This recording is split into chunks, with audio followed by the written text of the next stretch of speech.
Elwin's House by John Borneman. I sat in Elwin's house and sighed. Elwin studied me with a sad smile. "Why are you here?" he asked. "Memory," I replied. He nodded as if to say, that. "It's unfair," I began, but Elwin, with a slim finger at his mouth, shushed me, and I knew that if I let him, he would say something like, "Even humans have learned that not much is fair for them or for us." Elwin uncrossed his legs, grabbed the poker, and adjusted the fire. Smoke and glowing ashes erupted and raced up the chimney flue. Twilight peeked through uncovered window panes. I sighed and spoke. "Sometimes I can't even remember my breakfast." Elwin grunted, a mixture of scoff and laugh. He replaced the poker in its rack on the hearth, then spoke. 943 years ago, I ate scrowl eggs, raw, with a hard biscuit. It was the morning before the first human war. One of the eggs was rotten.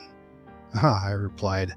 I read about that war, but I never remember the key rivers captured and lost or which generals surrendered to whom. Elwin nodded. Those rivers have shifted and been renamed. The generals are dead. It no longer matters. We sat. I sipping cold Korea tea, Elwin puffing and struggling to light his briar pipe, an award of some kind for service of some type. I can't remember her face. I couldn't believe I'd said it aloud to him of all people. My eyes filled with tears.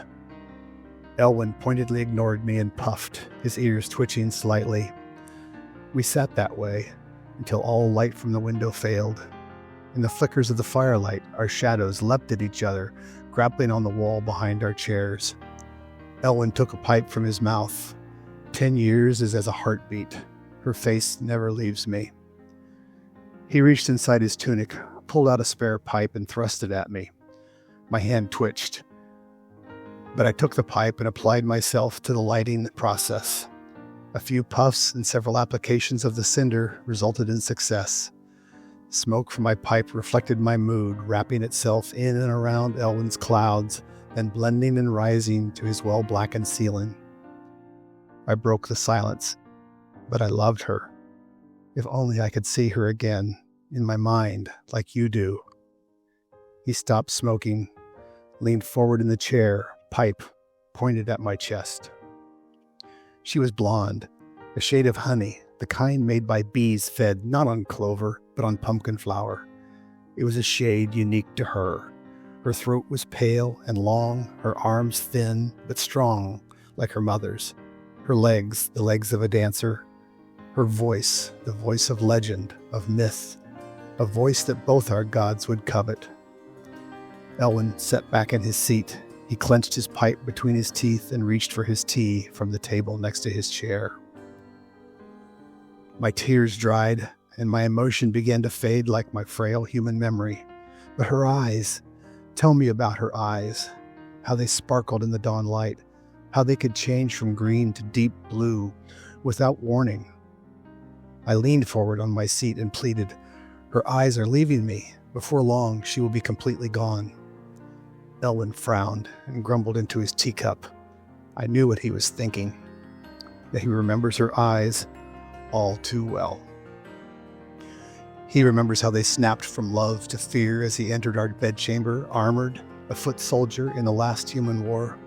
He remembers how her eyes flashed confusion, how they asked him why, how they pleaded and wept and opened wider than he had ever seen.